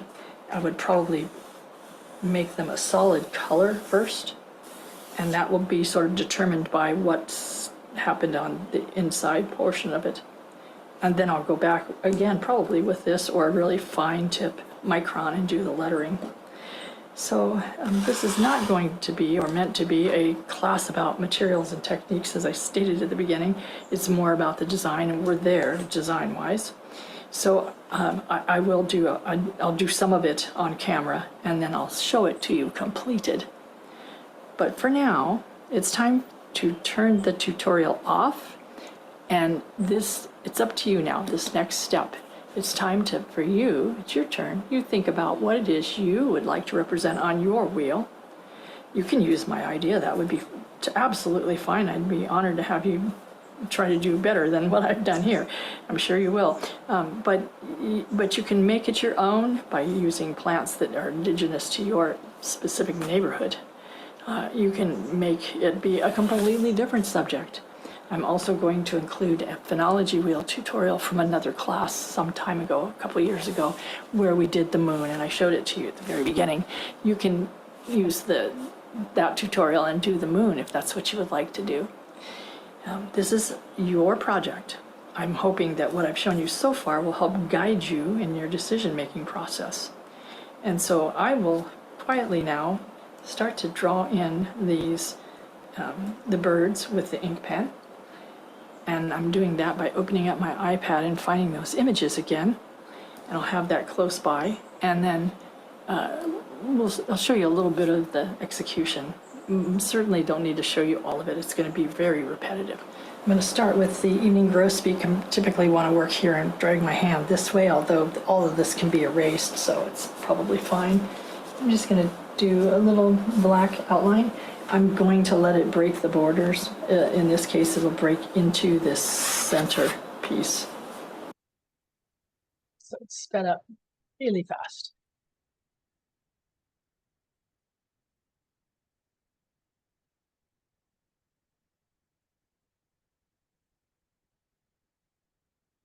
I love that pen, but I had a little trouble with it this time. It ran out of ink. And I got the converter out and it was all jammed up. And I go into the kitchen and cleaned it over the garbage disposal like an idiot. And of course it fell down inside the garbage disposal. And I fished and fished and fished and couldn't get it. So I had to order a new converter, which Amazon got to me the next day. Then I put that in and I didn't fill it right or something and it blurped. So I changed over to Micron and it'll be fine. Well, it is fine. I put watercolor right over the top and it was no problem, but I wanted it to be the fountain pen.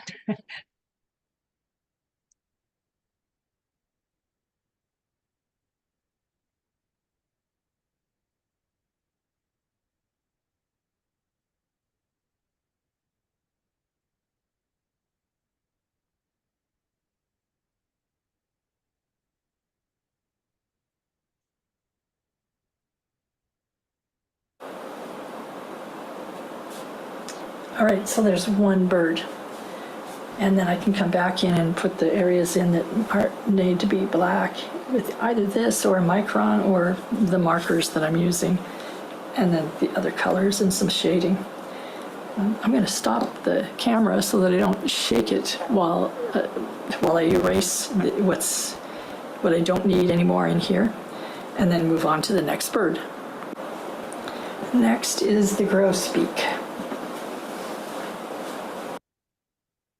I'm not sure I did all of these on here, but we can fast forward through that. Oh, it's not a grosbeak. Yeah, that's the varied thrush. Did you end up liking those markers? Because last time we were together, you'd just gotten them. Yes, and I do. They work really well. It's a fairly limited set, but it works great. I still love my Tombos, but they work great. Is it similar to a Tombow where you put it on a little palette? I hadn't tried it on a palette. I totally forgot about that, but I was able to like take my paintbrush and rub across the tip and like pull paint from it basically and use the paintbrush. And then also, color on the page, sometimes just outline and then take my water brush and move it from the outline inside. Oh, cool. Yeah, so it moves pretty darn well. Yeah, I liked it. It works better. So last time I was trying it, I was on Duralar, I think, right? Yes.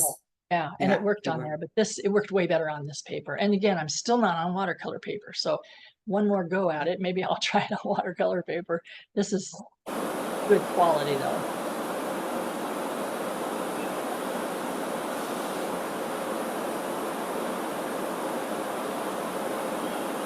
All that extra noise, I didn't edit out. And you probably caught that I said grosbeak when I meant varied thrush. So this is how I will proceed. I'll go ahead and get all the rest of this inked in off camera. You really don't need to have to sit and watch all that. And then we'll come back and look at how to put color. It's all inked. Now that I've gotten the inking done on this, I am Ooh, ready that's to so start pretty. thinking about color. But first, two things. I did switch from the pen that I was using, the fountain pen. Here is a little word to the wise. If you're going to clean your fountain pen, don't do it over the garbage disposal in the sink. I lost a piece. And so it'll be later today before Amazon comes through with my little fountain pen Converter. capsule thing that the ink goes into. And I'm thinking about the way this is going to play out. This outer ring will say the winter, spring, summer, and autumn or fall. But the inner ring will have the name of the common name of the plant in each case around the outer ring there. But I want to come down and put 3 columns, I believe. We'll have to look here in a moment, of type. And so because I'm not great with math and numbers or words, I'm going to just take my see-through ruler here. And I know that this is now. So I love that see-through ruler, and it speaks to my old graphic arts days. So I can take like in this case, looks like I'm at about 5/8. I'm running that 5/8 line right along the edge of the page. And now it's going to, basically it's a T-square because I know it's going to be straight. So, and then that really helps. And also if I'm trying to make a straight line through the center of it, for instance, if I line my see-through ruler, some line on it, up with the top of the page and the bottom of the page, I know now I'm straight. Because I get crooked a lot. don't mean to. Oh, so you mean, because I have one like that, but Oh, so yeah, you mean yeah. this crossbar? So if I Or- align or- one of yeah. these little, and You then can one down any here. line, any line on it. So mine's broken down into like 16ths or something, but any line on there, if you line that line up with the top Oh, and the yeah, bottom, then that you've makes got a straight. sense. Yeah. Wow, And then- that's helpful. And well, I'm about to explain something here, and I'm going to let it run and see if it makes sense to you. If it doesn't, I'll try again, because I don't think I said it very well. But the next step is where I'm trying to figure out where the edges of those columns of type are going to wind up on my page. So here's how I came up with that. Lined up all the way down the edge of that page, so it'll be nice and straight. What I'm trying to do is find how far out this outer ring is and make my type start at that point. The second place that I could do that, if I didn't want to have my type be that wide, is maybe in this area right here. Maybe actually that might look a little nicer. So what I'm going to do then is move over to that, which is works out that it's about 1 inch in. It's exactly 1 inch in. So see what I lined up with? Not the outer ring, the next one in. And that might seem a little weird, but when I could sort of visualize ahead. If I went to the outer ring, those columns of type would be really pushing out to the outside and giving it a little claustrophobia in my mind. So I thought to visually bring them in a little bit because it's so dense. Type is pretty dense when you start writing in 3 columns. It's a big block. It gives it a little more air, but yet still lines it up with something. It doesn't appear to the viewer. And so these are all the kinds of things that if you haven't had a lot of background in graphics or something, you might not think of. But yet you know them because you see them every day in ads and in newspapers and in everything around you. Somebody thought those things out. And Wow. so you learn all that. Sometimes you can't put words to it yourself. Some people are maybe a little more innately able to access that. But I'm just trying to describe it to you so that next time you can have one more tool. So that's how I came up with that. And just make a little light line, the guideline for my type's only going to go that far. Why did I choose that? Well, it's a little bit wide and feels a little bit like I'm expanding beyond the margins if I take my type all the way to the edge. So design-wise, it just looks a little better if you come in a tiny bit, but line it up with something. The brain really likes lining things up. And so we'll do that. And now what we ended up with here's the non-mathematical version of this, is 8 inches. Of course, if I were to divide it into 4, then I have easy numbers to work with.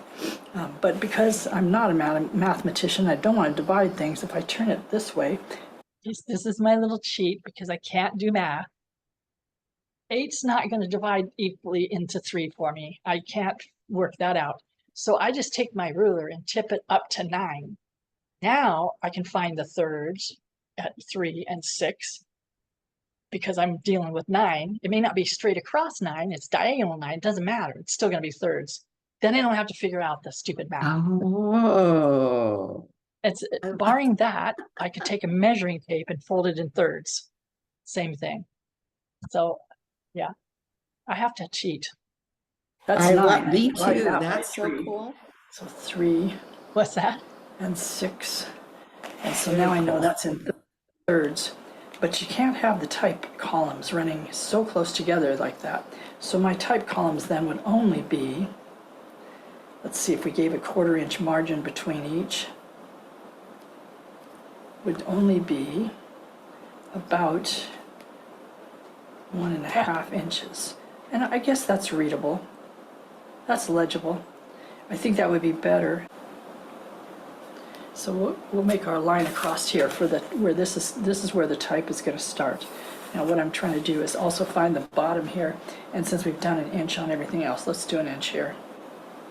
And so that's how much. I just tried to match my bottom, the space at the very bottom, to all the other spaces. It just helps to be more even.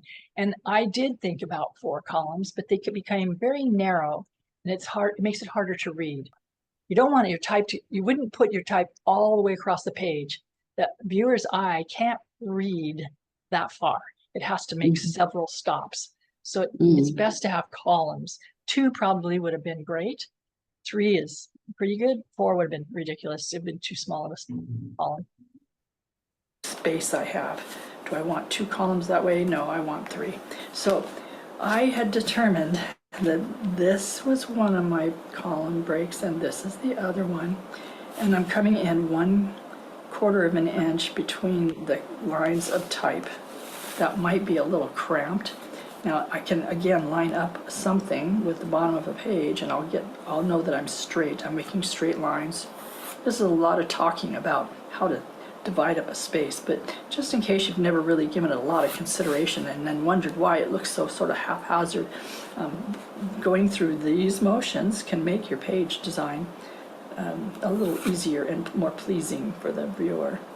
So now I have 3 columns. That's where the information, if I want to put more like the scientific name or the what the plant attracts, I can do that in these 3 columns. Type is not, my writing is not going to be very big in those, obviously. And already I need a little bit of a headline in here. So I'm going to come down 1/2 inch from where I started that. And I can write my headline in here. So I'm not going to have a lot of room, but it's okay. If I wanted to, I can incorporate this page and move over to there. You probably see I added tent, caterpillar, carpenter ant, and termite in the center. So I think I'm ready to roll here, other than testing my markers. And I've got 2 pulled out already for the outer rings. I believe I'll use this one and this one. I've tested them on a piece of paper to see if I like the colors, and they're muted, and I like that because there's so much happening in here. We need to calm things down, plus I need to write on top of it. So that was a lot of blah, blah, blah. Now let's go to the fun part. Let's play with color. So I did choose those 2 colors. I chose things that were going to sort of show up in the reel itself, but I didn't want them to be so strong that they would compete in some way. There's just too much complexity. So I tried to find something lighter and more subtle. And also because then I could write on top of it. If it were too dark, you'd probably just use a white Micron pen. That would work. You do that. You have to think about that part when you start to work on yours. What would be best to contain the guts? You know, if it's something that feels like it's going to fly away, if it doesn't have a bigger border, maybe you do want something darker. Maybe your bands need to be a little thicker. You know, there's all these considerations. If you want it to be not so confining, then pick something subtle and light. Now here's the last little bit here. Welcome back. I'm at the point now where I've added a little bit of color, enough to where you can sort of see where I'm headed. I've only used 2 things. I've used the Faber-Castell Gold Faber Aqua Dual markers for the underlying color, wetted it with a watercolor brush, one of the ones that you can take in your backpack or whatever, this little water brush, when I wanted it to be lighter or more diffused. And I've also used these pencils that I'm trying to learn to love them, but I still haven't really gotten there. They're called, they're by Jim Holtz's Distress line.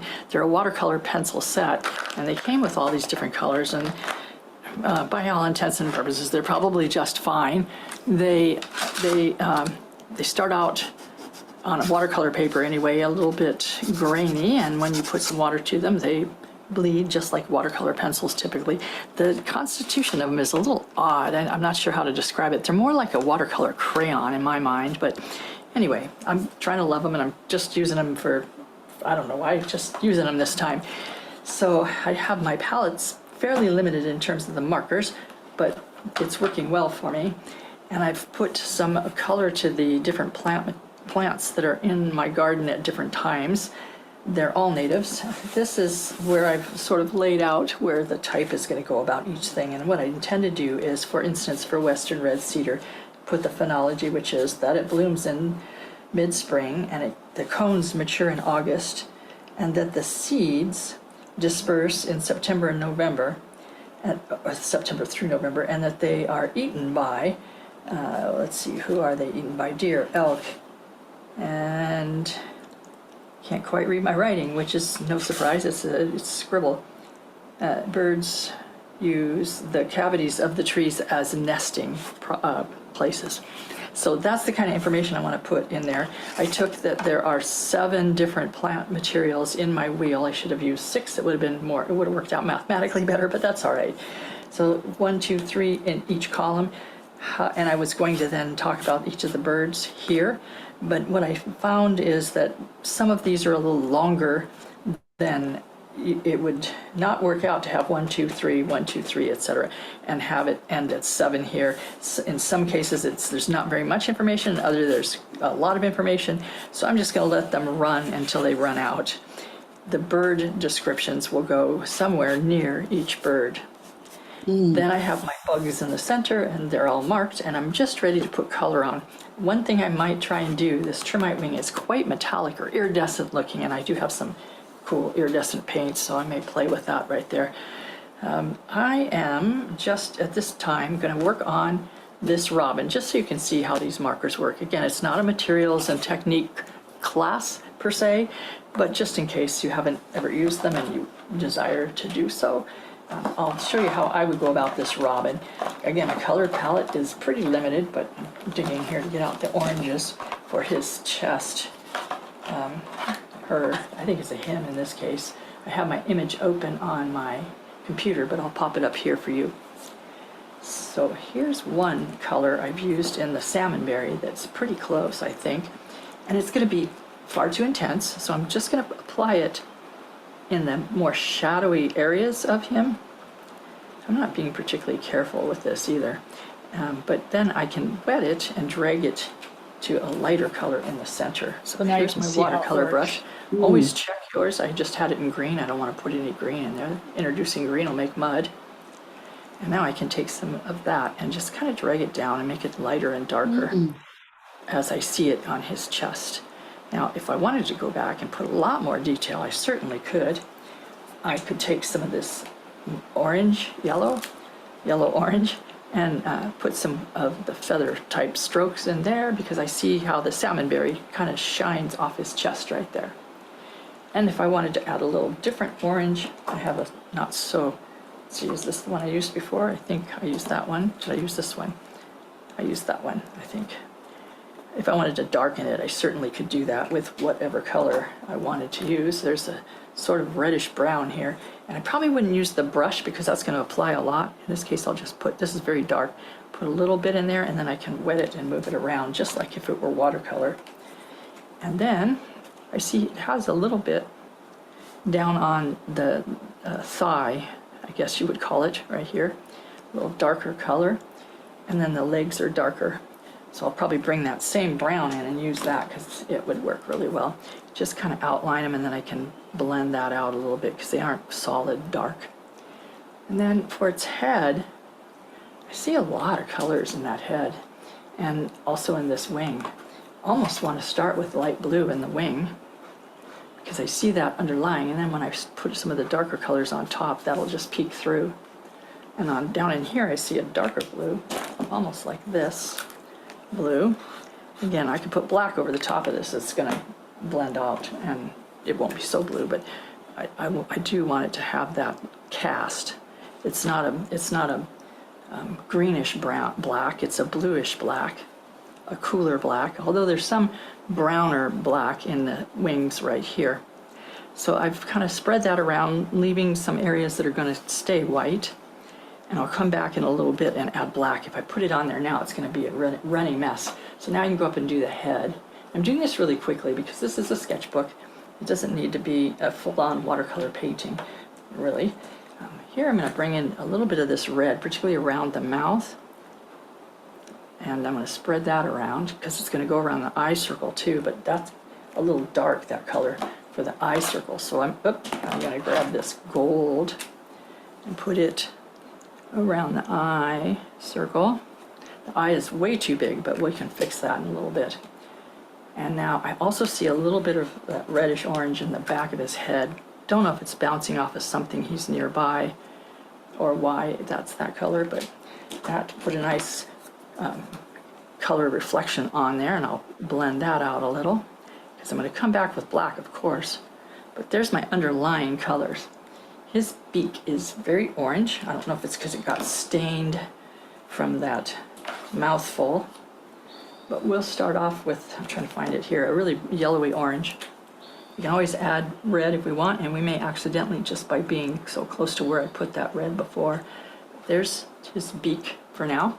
I see something else going on in his beak, and I think what it is the top of that berry. Maybe it's a little, the bract that goes on the top.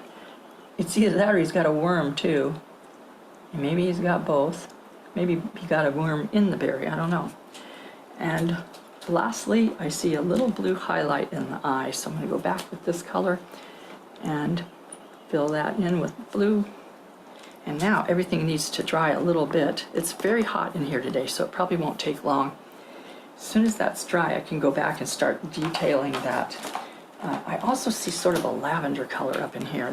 He's got a lot of colors going on in his back. So I'm going to do these in more feather-like strokes. And then I even see some kind of coming off the sides of the wings here, like that. And now that that's drying, let's see what happens. Maybe we'll start with gray and not black, because black's pretty darn intense. Here's a gray. And what I would do is just kind of side of my marker brush, just kind of dab at that and make sort of feathery strokes. So you some sort of hit and miss, so some of the light peeks through. And continue on. Not obliterating those beautiful colors that are already in there. Some of them are quite flat gray. We'll do that. I have to scroll up a little bit on my image so I can see what I've got here. We want that to be gray. This will come in with a darker black in a little bit. And maybe a couple of swatches right out there. And then scroll down, see the head. A little bit of it in here, just as the underlying color. And I'll come back and add a little shadow here and also on the legs. Now we can go see what happens with black. Now I'm worried that it's going to be a little intense, so I'm going to start off with the marker part, not the brush part, just to make these little tufts. He's got kind of messed up hair. He's having a bad hair day back here. Probably so excited about bringing the mom and all those babies, those salmon berries. They almost look like caviar. All right. I'm going to go ahead and get this eye in and go around the beak, anywhere where I need to be careful with this. And I'm probably going to spread that around with my brush, but just for starts. And here I'm doing a lot more detailing than I did up in these. That was just a little tiny bit of color, spot color. And I'm making that little feathery strokes down here as well. None in that area. We'll let the color just blend out. And then it's, it's pretty dark here, so I probably could go all the way across this part. And it's apparently a little wet still because it's lightning. Now let's see what happens when we take the water brush, if that's going to spread or if I'm going to need to put more black. And it spreads quite nicely and probably dark enough. Of all the whole robin, that head is the darkest. So I may come back in and darken up at the top there and also on the eye. But like I said, I thought that eye was a little big. I think I'm going to actually try and close it down a little bit, and I'll come back and put some lighter color on top and make it smaller when I do that. Now there's some dirt or dark brown, dark black on my brush, and I can dab here and there with it to start to introduce darker color. I can also do another little tricky thing. I can just pick it right straight off of the brush. That's like I stuck it in a palette. Now I have a little more. And I'm just making little scallop shaped or U-shaped strokes there. Here I'm going to make them a little more in keeping with the way the feathers, the direction of the feather growth. At the bottom here, I can sort of shade under each of these feathers. So I could get quite elaborate if I wanted, and you know I do often get quite elaborate. But again, this is meant to be not all about the illustration. It's more about the information that I found, what I learned, what I observed. And so the rest of this I'll just continue on unedited. You've sort of seen the process I'm using now. And I'll go ahead and complete Mr. Robinson here. Sped up, I'll just move it. Well, fast forward it here to here. But what I did want to mention is, if like me, and they're migratory native plants, Okay. There. I've completed my page. At this point, I've gotten all the colors on in the way that I'd like, and everything's labeled. And I've written the descriptions of the different native plants that I got off of the native plants of the Pacific Northwest website. So what's left to do is to put a title over the top of this. I might even put a title across the top here. The title for this piece might be something like Birds and Migratory Birds and the Native Plants in the Pacific Northwest that Attract Them. Now that's a very long title, so I have to come up with something much smaller than that. And then over the top of this, I just want to write something like the Pacific Northwest Native Plants, or just native plants, and their the phenology of them and the use of them, or the wildlife use of them, something like that. So I'll be thinking about that a little more. Doesn't make a lot of difference for this tutorial, but what I did want to mention is, if like me, you have trouble with, I have a lot of trouble with my handwriting, largely driven by the fact that, and we've talked about this many times in other classes, the fact that I was smacked for being a left-handed person and forced to write with my right hand, and so I do that in a very left-handed manner, which creates havoc on the page when you're dragging your hand through things. So between that and then that makes everything that I have to write laborious and tedious. So I long ago purchased a set of templates, and I'm trying to think who, oh, it's called Jaden's Apple is the brand name, Jaden's Apple.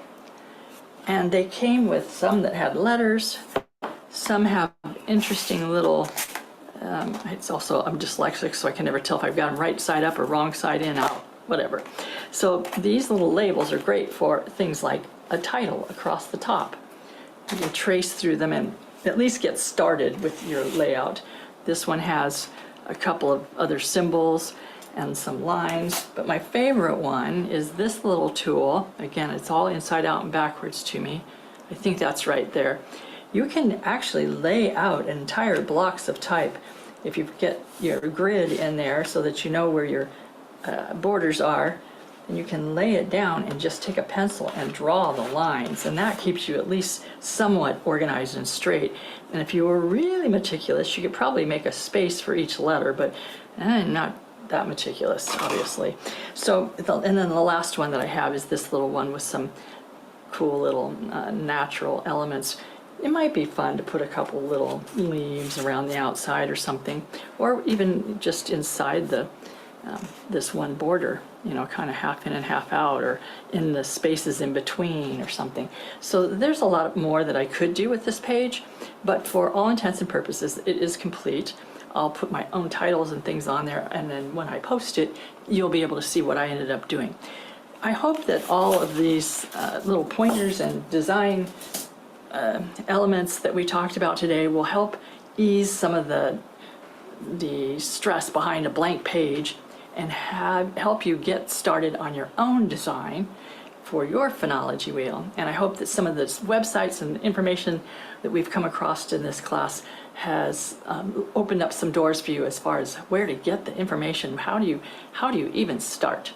So with that, I hope that you're able to continue here and finish your phenology wheel in class today, and if not, that you can finish it over the next few days. Thank you very much for joining me, and I hope to see you again soon.